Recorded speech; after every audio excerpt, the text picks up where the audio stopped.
룻은 보아스에게 모든 걸 걸고 고백합니다. 당신은 나의 기업 물을 자이니 당신의 날개를 펴서 나를 덮으소서, 보호하소서라고 고백하는데, 그것은 정말 모험이에요. 성사되면 정말 대박이지만 이게 조금이라도 삐끗하면 완전히 다 산산조각나는, 관계가 깨지는 그런 일이었죠. 그런데 놀랍게도 보아스가 그 고백을 아주 마치 기다렸다는 듯이 오케이, 승낙을 했다는 사실이에요. 그럼 여기에 우리가 주목할 필요가 있습니다. 룻이 먼저 그 고백을 하긴 했지만 사실은 누가 먼저 서로를 사랑했는지는 사실 알 수가 없어요. 왜냐하면 보아스가 아무런 갈등 없이 단번에 그 청혼을 받아들였기 때문에 그렇습니다. 보아스도 이 문맥상 가만 살펴보면 보아스도 이미 룻을 마음에 품고 있었다는 것을 우리가 짐작할 수 있습니다. 그렇지 않고서는 이런 속도가 날 수가 없어요. 그 얘기를 듣자마자 고백하고 그의 일은요, 전광석화와 같은, 그러니까 이제 전광석화라는 건 부싯돌을 딱 하면은 빛이 반짝 튀잖아요. 그걸 전광석화라고 하는데, 그런 전광석화와 같이 일사천리로 그가 일을 진행하는데, 이것은요 임기응변으로 되는 게 아니에요. 그가 아무리 판단력이 빠르고 결단력이 있는 사람이라 할지라도 이렇게 불쑥 찾아와서 그런 어마어마한 그 부탁을 했는데, 청혼을 했는데, 그게 자기가 미리 마음의 준비가 되어 있지 않으면 그거를 그냥 손쉽게 승낙할 문제가 아니라는 것이죠. 여러분, 특히 결혼 문제는 그렇게 즉흥적으로 판단하거나 결론 내리지 않습니다. 오랫동안 사귄 사람도 이제 결혼하자라고 얘기하면 쉽게 답을 못하죠. 뭐 너무 많이 알아서 그런가요? 오히려. 근데 결혼 문제라는 게 그런 거예요. 생각하고 또 생각해도 결론 내리기가 쉽지 않은 문제가 결혼에 관한 문제예요. 왜냐하면 내 평생에 이 선택에 내 평생이 걸린 문제고, 또 나의 모든 것을 올인해야 되는 아주 내 인생에서 가장 중요한 문제 중에 하나이기 때문에 그렇습니다. 특별히 잃을 게 많은 사람 입장에선 그래요. 지금 보아스는요, 당장에 이 고엘의 의무를 이게 실행하려면요, 많은 재정적 손실을 감당해야 했어요. 그리고 그는 나이가 들긴 했지만 총각 아닙니까? 그런데 젊은 과부와 결혼하는 그것도 부담스러운 일이에요. 그것도 이방 여인이에요. 그리고 혼자도 아니고 딸린 식구가, 그것도 어린아이가 아니라 그 나이 드신 노모가 있었어요. 시어머니지만 나오미가 있었어요. 아무튼 이런저런 이유로 바로 답을 내리는 것은 사실은 쉽지 않은 일이었던 것이죠. 이 일에 대해서 그가 먼저 깊이 스스로 생각하고 준비하지 않았다면 바로 답할 수 없는 말이었죠. 뭐 보리 한 섬 주세요, 이런 거는 금방 얘기할 수 있겠죠. 뭐 뭘 하나 주세요, 이런 부탁은 금방 할 수 있겠죠. 들어줄 수 있겠죠. 그러나 나랑 결혼해 주세요라는 말이 어떻게 그냥 그 자리에서 듣자마자 오케이 말할 수 있냐는 거예요. 오히려 보아스가 룻을 기다렸을 수도 있습니다. 이 모든 현실적인 문제를 뛰어넘어서 이 내가 사랑하는 룻과 연합을, 그러니까 하나 되는 그 사랑의 열매를 맺는 가장 좋은 명분은 무엇이냐? 고엘이에요.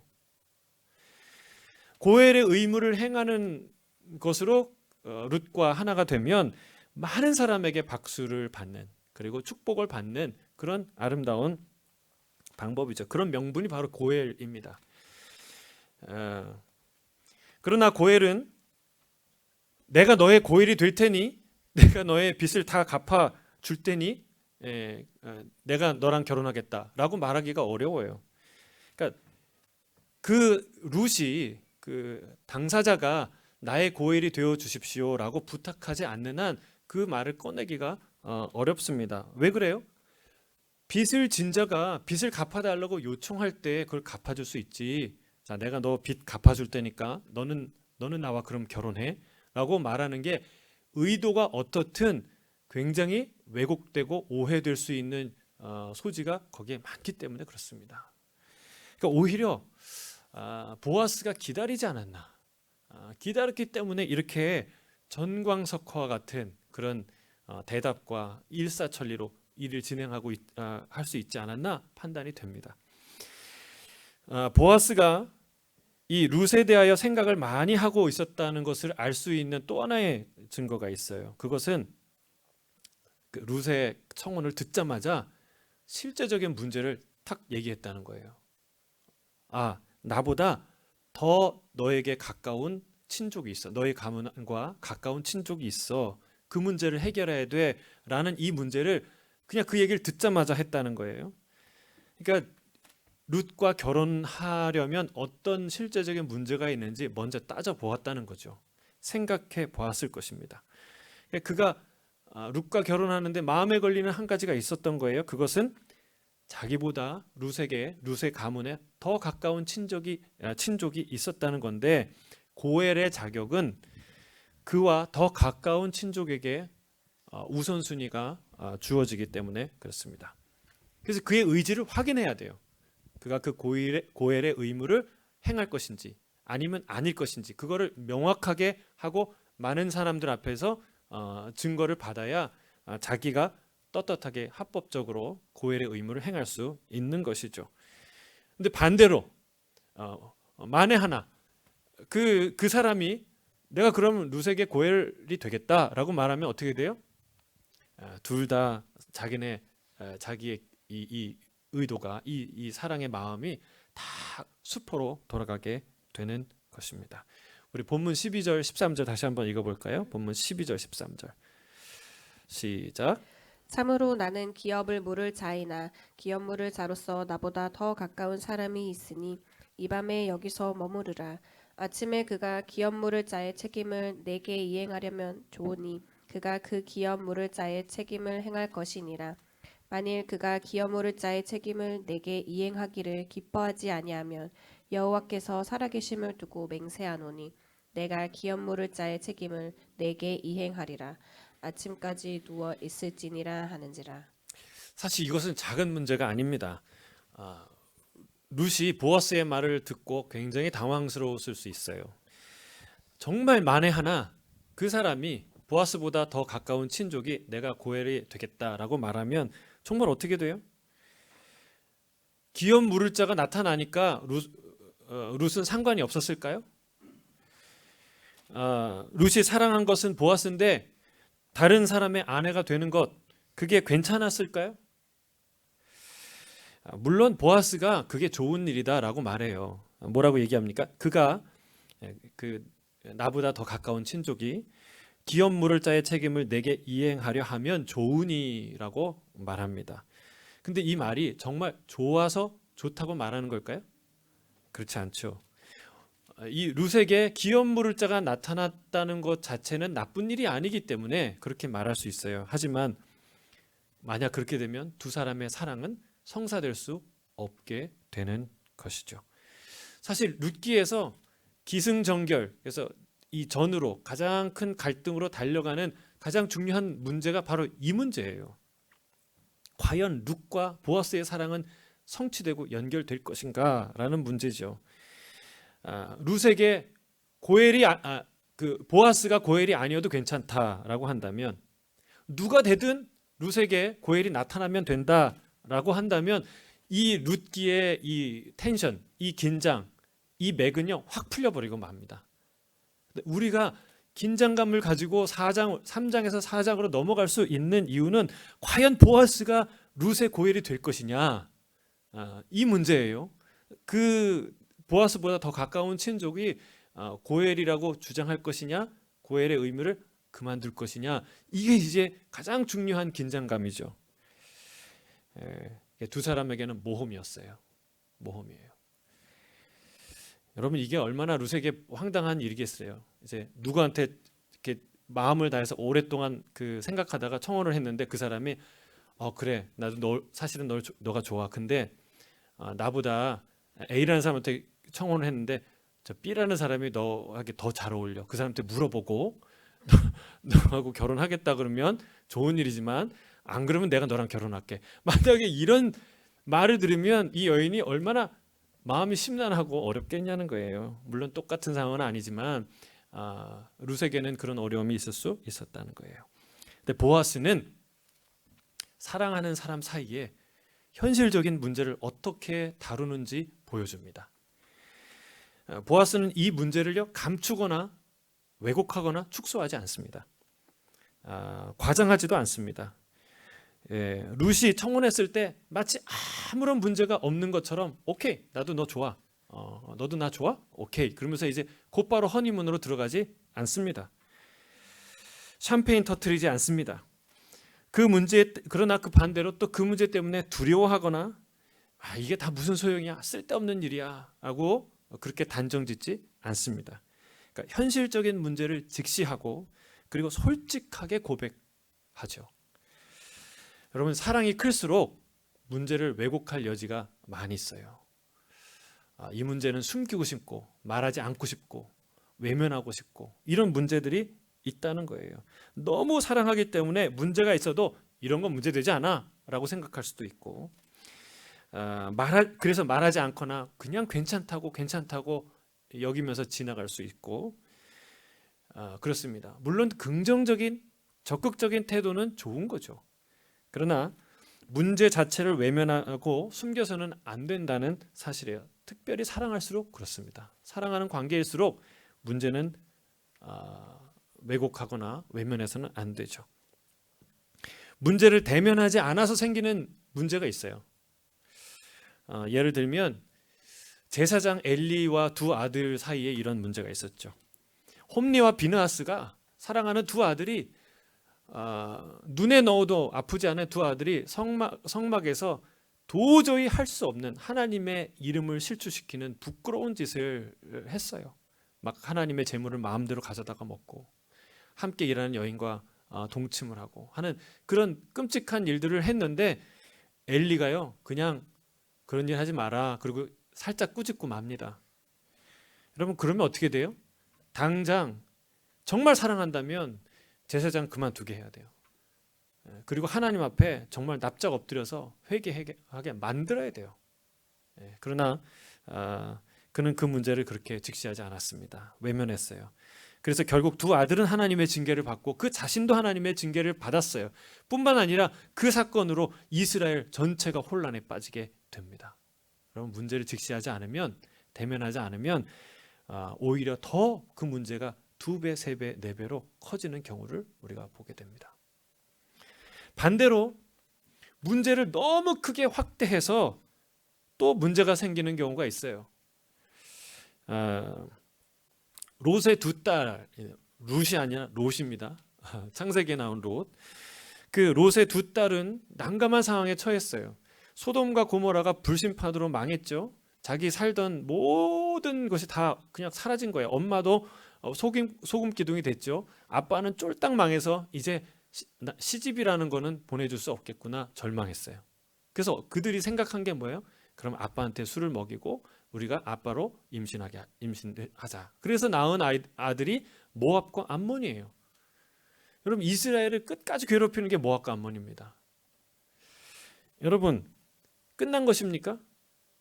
그러면 그렇게 다 망하면 끝난 거예요? 끝난 게 아니에요. 그들에게 누가 있었습니까? 아브라함이 있었어요. 아브라함은요 아빠 이 롯의 아버지 같은 사람이었어요. 그러니까 하란이 죽고 그 하란의 아들인데 그 아들을 아들처럼 키운 조카를 아들처럼 키운 분이 이 아브라함이에요. 그리고 그돌라오멜의 이 소돔이 이 점령이 돼서 포로로 잡혀갈 때요 목숨 걸고 318명의 사람들을 데리고 가서 그 롯을 살려온 사람이 아브라함이에요. 그러니까 이 두 딸이 그렇게 절망적으로 결론 내리지 않았다면 길이 있었어요. 아브라함과 함께 살았을 것이고 그들은 아주 훌륭한 민족의 어미가 됐었을 거예요. 그런데 결론을 그렇게 내리지 않습니까? 여러분 문제를 우습게 여기고 그냥 지나가서도 안 되고 문제를 너무 크게 생각해서 당황해서도 안 된다는 것을 알 수 있어요. 여러분 우리 본문 얘기로 돌아와서 정말 보아스가 더 가까운 보아스보다 더 가까운 친족이 고엘이 되겠다고 말하면 어떻게 될까요? 만에 하나. 우리는요 이렇게 성경을 읽을 때 이런 그 주의사항이 있어요. 결론을 다 알아요. 그러니까 별로 긴장이 안 돼요. 예. 근데 성경 읽을 때 팁이에요. 아주 중요한 그 정보예요. 성경을 읽으실 때요 마치 그 다음 내용을 모르는 것처럼 읽어야 돼요. 그러니까 그 상황에 들어가서 그 입장에서 생각해야 돼요. 예를 들면 모세가 40일간 올라가서 있는데 40일 기다리면 내려올 텐데 왜 백성들이 이 난리지? 여러분 보세요. 40일 동안 내가 갔다가 오겠다는 말을 안 했어요. 만약에 어떤 교회가 이 이민교회에서 목사님이 선교지 다녀오겠습니다. 한국 다녀오겠습니다. 그리고 갔는데 한 달 동안 연락이 두절돼요. 연락도 없고 언제 오겠다는 말도 없어요. 그러면 온 교회 성도들이 우리 목사님 중요한 일이 있으시고 하나님 만나고 오시겠지 이렇게 기다릴 사람이 있을까요? 여러분 현실적으로 어려운 일이에요. 그러니까 그런 상황을 우리가 이해를 해야 생생하게 성경의 이야기가 들어오는 거예요. 그래서 그게 이제 묵상과 큐티, 암송의 아주 정독의 묘미죠. 그러니까 깊이 들어가서 그 상황을 보는 거예요. 우리는 너무 쓱쓱쓱쓱 읽다 보면 그걸 내가 다 내용을 아니까 감동이 아주 작아지는 거예요. 그러니까 두 가지 다 해야 돼요. 전체적인 그림을 갖는 거와 그 상황 깊이 들어가는 거. 자, 이 상황에 들어와 보세요. 정말 보아스의 말대로 그 사람이 내가 고엘이 되겠다라고 얘기하면 두 사람의 관계는 어떻게 되나요? 여러분 진짜 보아스가 말한 그 사람이 고엘이 되겠다고 말할 수도 있고 말하지 않을 수도 있어요. 여러분 그게 문제죠. 그게 우리 인생에 똑같아요. 이게 내가 기도했는데 이게 될 수도 있고 안 될 수도 있어요. 세상에 100% 확실한 일이 우리 안에 있을까요? 여러분 그렇지 않습니다. 세상에는요 100% 확실해서 가는 길은요 별로 없어요. 그런 길은 없습니다. 인생은 그래서 모험이에요. 모험. 그러면 확실하지 않다고 매번 주저해야 됩니까? 한번 생각해보고 막 벌벌 떨어야 됩니까? 아니면 어차피 뭐 둘 중에 하나니까 아무거나 지르고 봅니까? 여러분 둘 다 아니라는 거예요. 둘 다 아니에요. 진정한 사랑은 보아스처럼 행동해야 돼요. 그는 확신이 있었지만 경거망동하지 않아요. 또 매우 현실적인 문제를 다루지만 그러나 그 문제 때문에 전전긍긍하며 주저하지 않습니다. 여러분 보아스가 얼마나 성숙한 사람인 것을 우리가 보는 거예요. 그는 문제를요 정면 돌파합니다. 정면 돌파해요. 결과가 100% 확실하기 때문에 내가 이거를 성취할 수 있기 때문에 하는 거야 하고 가는 게 아니에요. 진짜 그 사람이 자기가 고엘이 되겠다고 말할 수도 있고 아니라고 할 수도 있어요. 사랑하는 성도 여러분, 우리가 어떻게 100% 확실하지 않은 미래를 향해 정면 돌파할 수 있을까요? 하나님을 의지해야 돼요. 하나님을 의지할 때 우리가 그렇게 할 수 있는 거예요. 일의 결과는 오직 하나님의 손에 있는 줄로 믿습니다. 사실 모험이 즐거운 이유는요 모르기 때문에 즐거운 거예요. 다 알면 그게 무슨 모험이 되겠습니까? 여러분 드라마를 보는데 딱 보면요 줄거리가 쭉 보이는 드라마가 있어요. 제가 이렇게 막 얘기를 하는데 진짜 다음 장면에 그런 게 나와요. 그러면 재밌을까요? 안 재밌을까요? 뭐 이렇게 얘기하는 재미는 있겠지만 그 드라마는 흥미가 없는 거예요. 뻔한 줄거리, 앞으로 다 100% 확실한 그 내용을 아는 거는요 재미가 없어요. 즐거움이 없어요. 이게 진짜 짜릿한 모험이 되려면 몰라야 돼요. 우리 인생이 즐거운 이유가 그거예요. 100% 확실하지 않다는 것은 우리의 인생이 슬프고 우울하고 막 걱정투성이라는 게 아니라 정말 짜릿한 모험이다. 누구와 함께하는? 주님과 함께하는, 보아스와 함께하는 짜릿한 모험이다라는 것을 말할 수 있는 거예요.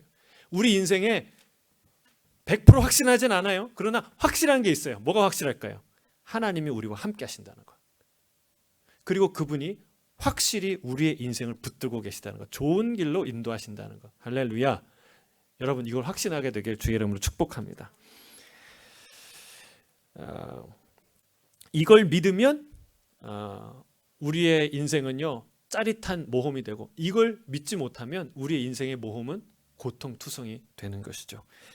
제가 월미도에 가서 거기 놀이동산에 월미도에 바이킹이 아주 유명했었어요. 뭐로 유명하냐? 위험하기로 유명했어요. 그래서 제가 그걸 진짜 탄 적이 있는데, 이렇게 바이킹이 양쪽으로 왔다 갔다 하지 않습니까? 놀이기구인데 이렇게 갔을 때 90도가 되잖아요. 근데 이 끝에 있는 사람은요, 이게 바이킹이 배처럼 이렇게 휘어져 있기 때문에 90도가 넘어요. 이렇게. 그래서 제가 그걸 탔는데 끝에 탔어요. 재밌을 거라고 그래서 제가 죽는 줄 알았습니다. 왜냐하면 보통 이제 그 놀이동산에서 바이킹 같은 걸 타면 놀이기구를 타면 안전바가 딱 가슴에 오잖아요. 가슴을 눌러야 되는 안전바가 이 올라갔을 땐 어디에 걸치냐면 이 무릎 끝에 걸치는 거예요. 그래서 무릎만 딱 하면 그냥 쑥 빠지는 거죠. 그러니까 얼마나 아슬아슬했는지 몰라요. 그러니까 뭐 그래서 재밌었던 거지 뭐. 그렇지만 여러분, 이 안전바가요 딱 밀착되는 그런 놀이기구는요 얼마든지 놀이기구가 요동쳐도 짜릿할 거예요. 기분 좋아요. 행복해요. 마찬가지예요. 여러분, 하나님이라는 안전바가 가슴에 딱 밀착될 때는요, 아무리 인생이 흔들려도 어떤 모험에 가도 짜릿한 모험이 되는데, 즐기는 모험이 되는데, 이게 위험하다, 이게 설렁설렁하다, 이게 내 막 그냥 빠져나갈 것 같다, 그러면 어떻게 돼요? 불안한 거예요. 두려운 거예요. 여러분, 그건 고통이죠. 그건 즐거움이 아니라. 그래서 왜 우리가 내 인생은 100% 확신하지 않은 미래를 향해 걸어가지만 정말 짜릿한 모험인가, 아니면 고통뿐인가? 여러분, 돌아봐야 돼요. 보아스가 정면 돌파를 결심한 것은 여호와 하나님을 의지했기 때문인 줄로 믿습니다. 여러분, 문제가 있다면 정면 돌파하세요. 외면하거나 과장하거나 두려워서 무릎 꿇지 마세요. 성공할 수도 있고 실패할 수도 있습니다. 그러나 모든 것이 하나님 손에 있는 줄로 믿습니다.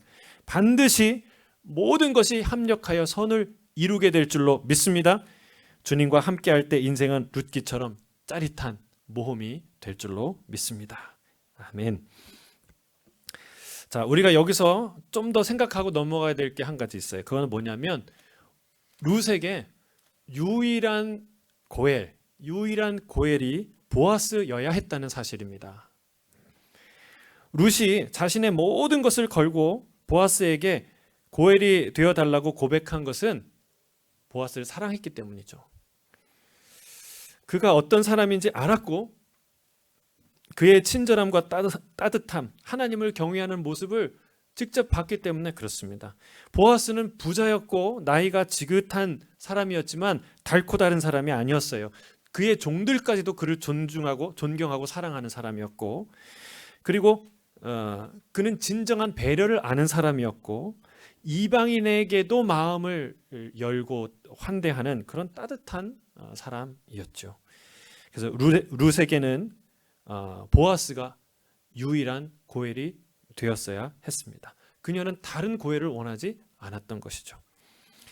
보아스가 아니라면 차라리 그냥 결정할 수가 있다면, 의견을 말할 수 있다면, 나는 차라리 평생 과부로 살기 원합니다라고 얘기했을지 몰라요. 자, 우리의 삶을 돌아와서, 여러분, 우리도 유일한 고엘이 있습니다. 우리의 유일한 고엘은 예수 그리스도인 줄 믿습니다.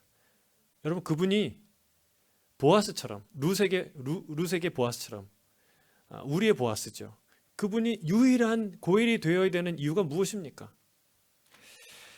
여러분, 나를 먹여 살려주면 뭐 굳이 보아스가 아니더라도 괜찮아, 이런 마음을 가질 수 있지 않습니까? 여러분, 세상에는요 돈이 고엘이 될 수도 있어요. 돈 많으면요 돈이 나의 구원자, 나의 남편 같은 역할을 해요. 세상에는 지식이, 명예가 고엘이 될 수도 있어요.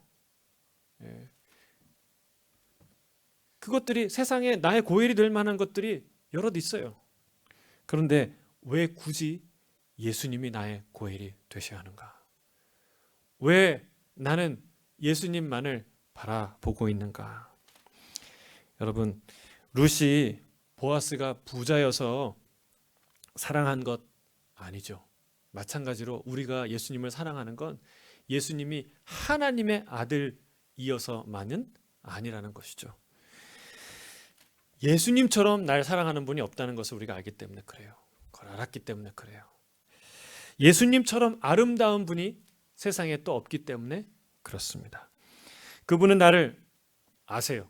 나의 체질을 아십니다. 나의 깊은 것을 아십니다. 나를 사랑하시되 끝까지 그리고 죽기까지 사랑하시는 분이에요. 여러분 이런 분 또 만날 수 있을까요?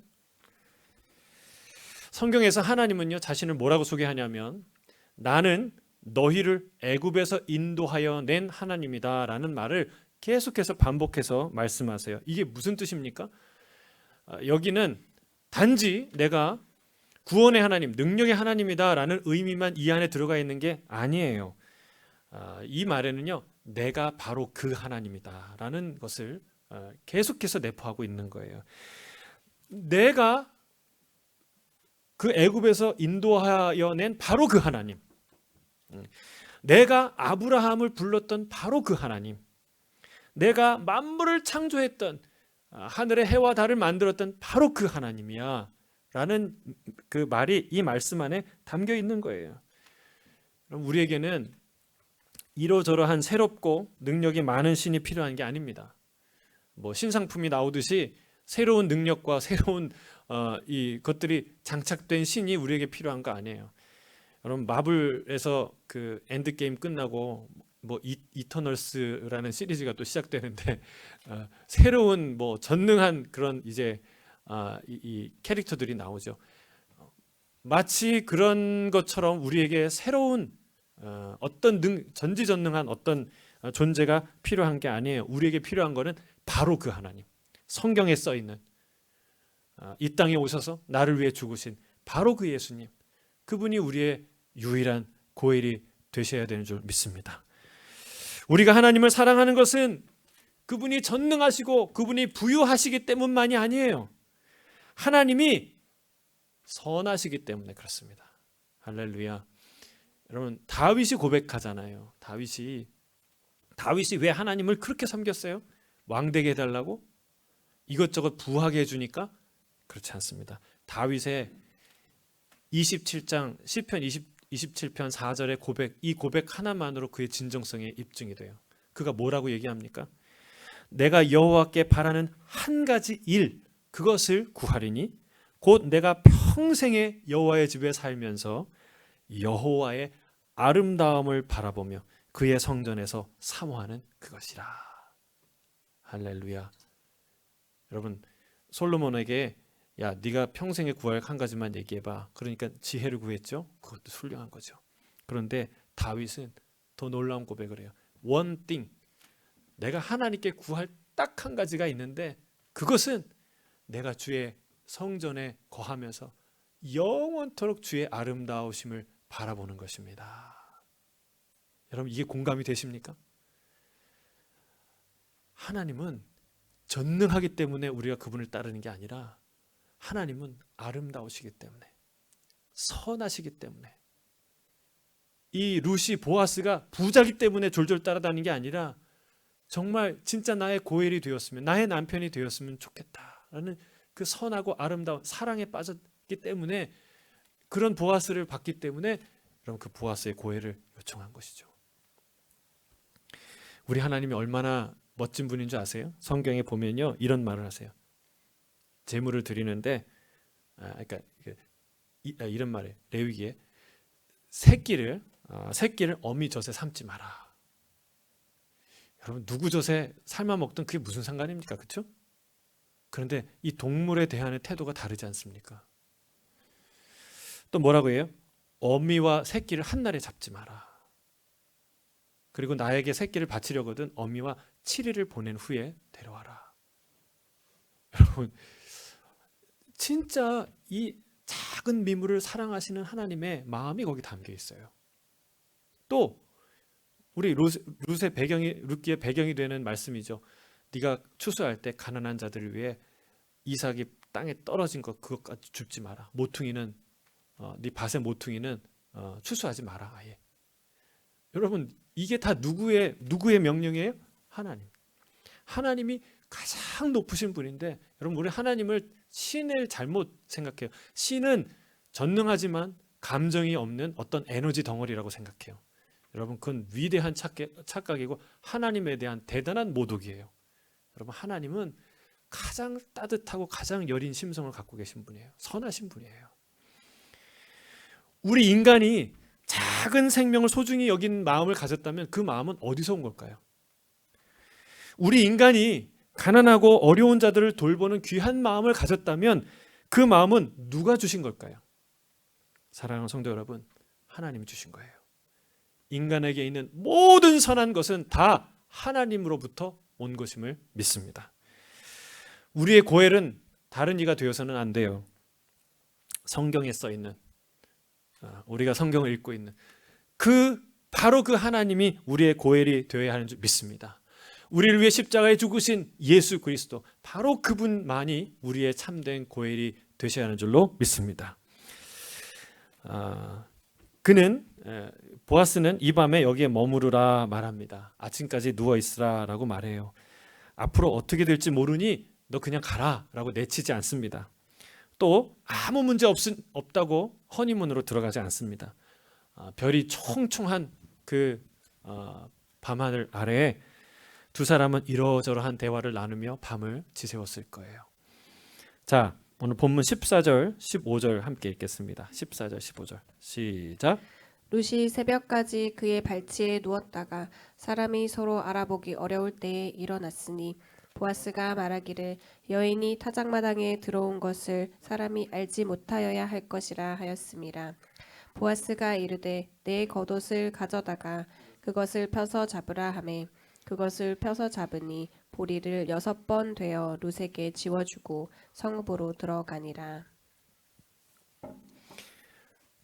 새벽이 되자 함께 일어납니다. 그리고 룻을 배웅하죠. 근데 빈손으로 보내지 않습니다. 어떻게 해요? 룻의 겉옷을 펴라라고 얘기해서 거기다가 보리를 이렇게 되어줍니다. 근데 한 번 주면 인색하죠. 여러분 이렇게 선을 베푸는데 한 번 하면 인색한 게 있어요. 그러니까 딱 한 번 주는 게 아니라 2번, 3번, 그러니까 3번 정도 부어주면 적당하죠. 그러나 그 2배인 6배를 줍니다. 무슨 뜻이에요? 넘치는 사랑을 뜻하는 거죠. 넘치는 사랑. 17절에 보면 룻이 나오미에게 이렇게 말합니다. 이 보리를 6번 되어주며 이르기를 빈손으로 내 시어머니에게 가지 말라 하더이다. 그러니까 왜 준 거예요? 어머니 때문에 준 거예요. 빈손으로 가지 말라고 챙겨주는 거예요. 그건 룻도 세워주고 그리고 어머니도 챙겨주는 참 배려심이 있는 깊은 이 보아스인 걸 알 수 있죠. 때때로 누군가 나를 챙겨주는 것도 고맙지만 내 식구를, 내 자녀들을 또 내 식구들을 챙겨주는 게 참 고마울 때가 있어요. 진심이 느껴질 때가 있습니다. 전에 사역하던 교회에서 그 전임 교육자들 가족 수련회를 한 적이 있어요. 근데 그거는 이 강원도의 좋은 그 콘도에 이제 1박 2일로 가서 맛있는 건 먹고 예배도 드렸지만 또 저녁에 이제 게임을 하고 즐겁게 추억을 쌓는 그런 시간을 가졌어요. 그날은 회의 없었어요. 그냥 즐겁게 노는 추억을 쌓는 시간이었는데 저녁에 게임을 하는데 이게 재밌게 했는데 나중에 알고 보니까 그 가정의 자녀들 또 사모님에게 다 각각 딱 그 나이와 성별에 맞는 선물을 다 준비한 거예요. 그리고 그걸 주기 위해서 게임을 한 거죠. 근데 이제 그걸 다 경험하고 나니까 그때는 굉장히 전임 사역하느라고 시간이 없고 가족들과 함께 할 수 있는 시간이 없어서 참 가족에게 미안한 마음이 많았던 때예요. 근데 그런 일을 경험하고 나니까 내가 이 교회에서 소모되는 게 아니라 내가 이 교회의 사랑을 받고 있구나라는 것을 느끼게 되더라고요. 그래서 여러분 그럴 때가 있는 거예요. 지금 보아스가 이런 행동을 하는 룻에게 6번 되어주면 빈손으로 가지 마라 네 시어머니한테 이렇게 했을 때 룻이 어떤 걸 느꼈겠어요? 그러니까 깊은 사랑, 나에 대한 깊은 애정과 사랑을 갖고 있구나라는 것을 느끼게 된 것이죠. 보아스는 정말 마음이 따뜻하고 배려가 깊은 사람이죠. 우리는 속이 깊은 사람이 어떻게 행동하는지를 이 성경에서 배우게 되는 거예요. 저는 우리 예수 따라가는 교회 모든 남편들이 이 보아스처럼 되기를 바랍니다. 그리고 아멘이 없으시네요. 남편들 아멘 하시길 바랍니다. 모든 남편들이 보아스와 같이 배려가 깊은 그런 속이 깊은 사람이 되길 바랍니다. 그리고 우리의 자녀들이 이런 성숙한 사람으로 자라나기를 주의 이름으로 축복합니다. 우리 룻기 3장 오늘 본문 16절에서 18절 함께 읽겠습니다. 16절입니다. 룻이 시어머니에게 가니 그가 이르되 내 딸아 어떻게 되었느냐 하니 룻이 그 사람이 자기에게 행한 것을 다 알리고 이르되 그가 내게 이 보리를 6번 되어주며 이르기를 빈손으로 내 시어머니에게 가지 말라 하더이다 하니라. 이에 시어머니가 이르되 내 딸아 이 사건이 어떻게 될지 알기까지 앉아 있으라. 그 사람이 오늘 이 일을 성취하기 전에는 쉬지 아니하리라 하니라. 돌아온 룻을 보고 시어머니 나오미가 묻습니다. 딸아 어떻게 되었느냐? 근데 이 말을 원문으로 보면 딸아 너는 누구냐? 이런 질문이에요. 그러니까 왜 그렇게 질문했을까요? 너는 누구냐? 새벽 미명이라 어두워서 잘 몰라서 누군지 몰라서 물었을까요? 그렇지 않죠. 만약 정말 정체가 궁금해서 물었다면 딸아 이렇게 말하지 않았을 거예요. 이미 룻인 것을 알고 있었어요. 이 말은 성경의 번역대로 일이 어떻게 됐냐라는 것을 묻는 질문이죠. 그러나 이 상황을 누구보다 잘 알고 나오미가 제안하지 않았습니까? 이 상황을 궁금해했을 나오미는 아마도 이런 의미를 담고 질문했을 거예요. 딸아, 너는 보아스에게 어떤 사람이 되었느냐? 보아스가 너를 어떤 사람으로 대했느냐? 그는 너의 고엘이 되겠다더냐? 너는 그의 아내가 될 수 있는 거냐? 뭐 이런 의미를 담아서 그런 속내를 담아서 물은 것이죠. 룻이 그런 이야기를 있었던 얘기를 쭉 잘 하고 나니까 이 나오미가 그 얘기를 다 듣고 얼굴이 화색이 되어서 기쁨으로 말합니다. 내 딸아, 이 사건이 어떻게 될지 알기까지 앉아 있으라. 그 사람이 오늘 이 일을 성취하기 전에는 쉬지 아니하리라. 보아스가 이미 결단했고 그리고 움직이기 시작했고 어떤 중요한 좋은 어떤 열매를 가져오게 될 것이다라는 확신이죠. 어디서 그 보아스의 확신을 알 수 있습니까? 13절에서 우리는 이미 알 수 있어요. 뭐라고 얘기합니까? 13절에 보면 이 밤에 여기서 머무르라. 아침에 그가 기업 물을 자의 책임을 내게 이행하려면 좋으니. 근데 여기서 눈에 띄는 단어가 뭐예요? 아침에. 그러니까 내일 아침에 당장 내가 가서 이 일을 결판지을 것이다 라는 그 의미가 여기 안에 있는 거예요. 그러니까 그 친족이 언제 그 길을 다니는지, 누구를 증인 삼아야 될지, 어떤 논리로 어떻게 얘기를 해야 그가 자기가 이제 부당하게 얘기하지 않으면 공정하게 얘기하면서도 그가 그 고엘의 책임을 지지 않게 말할 수 있게 할 것인지, 그러니까 이런 많은 고민들을 했을 거예요. 그렇죠? 여러분, 이 보아스를 통해서 우리는 쉬지 않고 일하시는 하나님을 보게 됩니다. 우리 하나님의 특성 중에 하나는 뭐냐면 하나님은 쉬지 않으신다는 거예요. 예수님이요 38년 된 병자를 고치시고 나서 안식일에 고치시고 나서 그걸 안식일에 고쳤다고 사람들이 막 와서 따지니까 뭐라고 얘기하신 줄 아세요? 그때 예수님이 이렇게 얘기합니다. 내 아버지께서 이제까지 일하시니 나도 일하신다. 여러분, 하나님은 쉬지 않는 분이에요. 이사야는 이렇게 선포합니다. 이사야 62장 6절 7절이에요. 같이 한번 읽어볼까요? 자막을 통해서 같이 읽겠습니다. 시작. 예루살렘이여 내가 너의 성벽 위에 파수꾼을 세우고 그들로 하여금 주야로 계속 잠잠하지 않게 하였느니라. 너희 여호와로 기억하시게 하는 자들아 너희는 쉬지 말며 또 여호와께서 예루살렘을 세워 세상에서 찬송을 받게 하시기까지 그로 쉬지 못하시게 하라. 여러분, 하나님이 하나님을 괴롭히라는 뜻입니까? 쉬지 않는 하나님에게 끝없이 얘기하라는 거예요. 여러분, 항상 기도하라는 뜻은 내가 항상 기도를 들을 준비가 됐다라는 거예요. 새벽 1시 45분에도 새벽 3시 24분 46초에도 여러분, 하나님은 그 기도를 들으신다는 거예요. 할렐루야. 하나님이 쉬지 않기 때문에 우리가 쉴 수 있어요. 하나님은요, 가슴에 열정과 사랑이 충만하신 분이에요. 그분의 열정은 누구도 막을 수 없어요. 우리의 안식하면 우리는 자고 쉬는 것을 의미하지만 하나님의 안식은 그렇지 않습니다. 하나님의 안식은 재충전이 아니라 하나님의 안식은 오직 누림을 의미해요. 우리의 하나님은 지치지 않는 분이기 때문에 그렇습니다. 여러분, 우리 하나님이 쉬지 않으시기 때문에 우리가 쉴 수 있어요. 쉬지 않는 보아스 때문에 룻이 쉴 수 있었던 것과 마찬가지입니다. 사랑하는 성도 여러분, 우리가요 새벽 날개를 치며 바다 끝에 가서 거해도 하나님은 거기 계세요. 우리의 기도를 들으시고 우리의 인생을 붙드세요.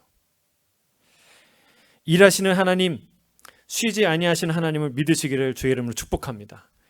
룻이 보아스를 믿지 못했다면 불안해서 죽었을 거예요. 어떻게 되나, 정말 가슴이 시꺼멓게 탔을 거예요. 비록 긴장이 되긴 했지만 룻은 기다릴 수 있었어요. 왜요? 쉬지 않고 최선을 다해 일하는 보아스, 신실한 보아스, 능력의 보아스를 믿고 신뢰했기 때문에 그렇습니다. 여러분, 일하시는 하나님, 쉬지 않으시는 하나님, 내 모든 문제를 정면 돌파하시는 그 하나님을 신뢰하십니까? 여러분, 하나님은 숨거나 외면하는 분이 아니에요. 하나님의 정면 돌파는 십자가에 써 있잖아요. 여러분, 그것보다 하나님이 더 어떻게 정면 돌파를 하겠습니까? 하나님이 용기와 또 모든 것을 다 투자할 만한 정면 돌파할 그 대단한 싸움이 십자가 외에 어디 있겠습니까? 여러분, 우리 하나님 쉬지 않고 일하시는 분이고 정면 돌파하시는 분이에요. 누굴 위해서? 우리의 문제를 위해서. 그렇습니다. 그런 하나님을 신뢰할 때 비로소 우리 안에 참된 안식이 찾아올 줄로 믿습니다. 우리도 주님과 함께 정면 돌파할 수 있는 용기를 얻게 될 줄로 믿습니다. 말씀을 마무리합니다.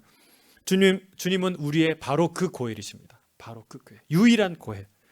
다른 고엘 필요 없습니다.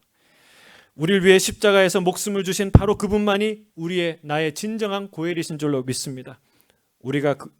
그가 우리에게 약속하십니다. 내가 고엘의 의무를 다할 것이다. 너는 여기에 나와 함께 머물러라.